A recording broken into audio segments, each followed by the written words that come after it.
Veterans Art Foundation is a 501c3 that takes artists who are also veterans and propels their work into the mainstream creative arts community. On September 7, 2013, VAF staged their first ever art exhibit at Art Space Hartford. Artworks by 26 vets, including 2 presently serving, as well as 8 family members of veterans, were featured on display.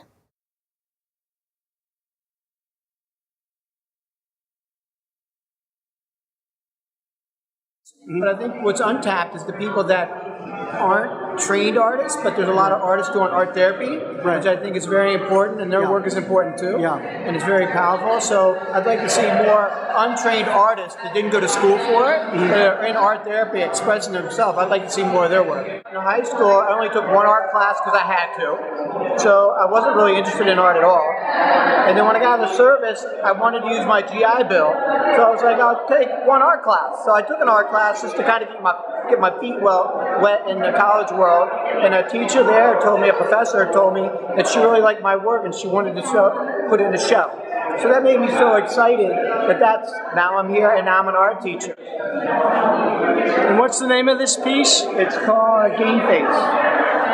And the whole concept is my daughter, it's supposed to show my really macho soldier side and my feminine father side, because my daughter asked me if I ever saw anybody die. As you can imagine, me talking to my fellow veterans would be a lot different than talking to my 4-year-old daughter about it. So I wanted to show that.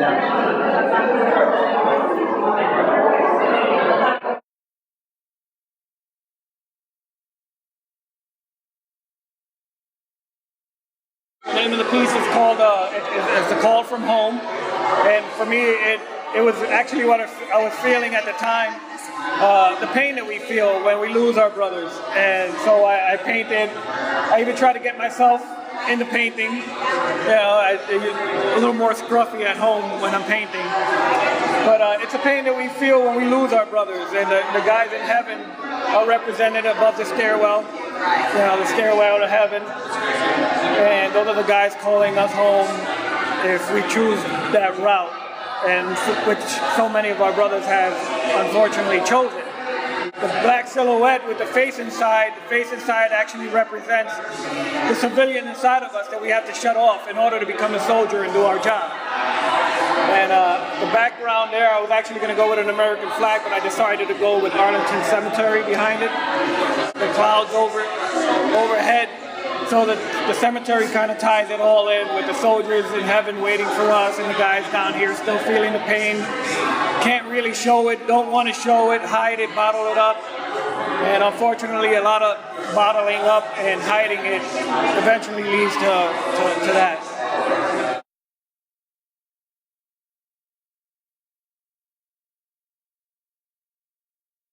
Art is one of the few things that I do that my mind isn't racing, or my eyeballs aren't scanning, or I'm not pacing, or whatever. It's something that puts me in flow. I know that's probably the case for everybody who's asked something here. We all have something that puts us in flow, and for a lot of men... In flow? F-L-O-W? Yeah, like when you find an activity that you enjoy so much that time passes without you realizing it, that thing. Without those moments of just pure mental silence, you can't begin to unravel all that stuff, What we do on deployment is we master anxiety. The way you survive at deployment is to train someone to be the most anxious person they can be. That is how you live through it. By never letting your guard down, by always having your eyes peeled and your neck moving left to right, and you practice it for 365 days under a stressful environment. That's like scratching, a huge marker into a piece of paper, and it's not going to erase easily. Say to yourself, this is not how I'm supposed to be living my life.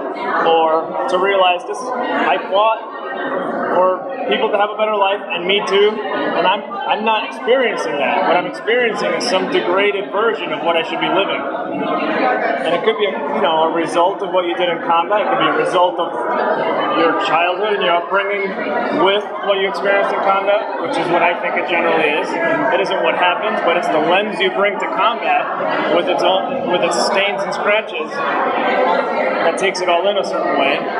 And just to unravel that, it takes courage. You have to go and explain to people how you are feeling sad, or feeling depressed, or feeling anxious, which for adult men is always difficult because we're all brought up to button up and keep it to yourself.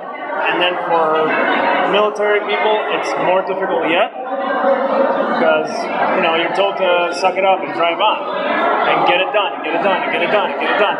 And you always put yourself last. And then, you know, once you build a habit, it's hard to break. So it takes a lot of courage to decide to go and talk to a group of men about feelings. Huge.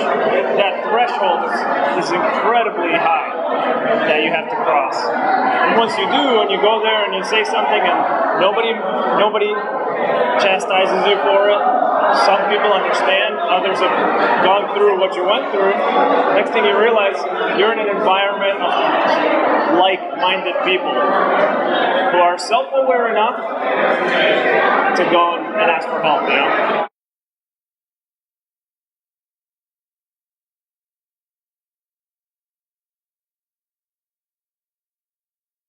Rebirth, that's what I named it, yeah. Okay, all right. Yeah, basically rebuilding yourself. Okay.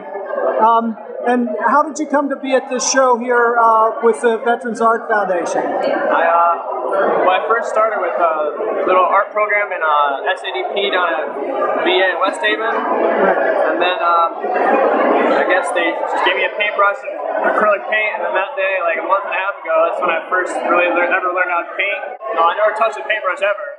So, like a month ago.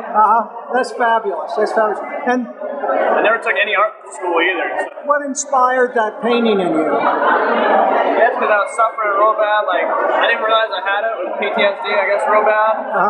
So I just was like in a living hell. I always felt like I was trapped like that. I was trapped up there. I couldn't get out. I could see how to get out, but I couldn't. And then I guess going to the VA and everything, basically I rebuilt myself from the inside out. And then my wife helped me the whole time with the light. So I basically for her. Yeah, I'm trying to figure out where to go to have more people see it. So I really want to be able to show everybody in the world. If I can make one person's life better tonight, did my job. For every moment that you live under anxiety in a stressful environment, how many moments of peace does it take to unravel that? I don't know.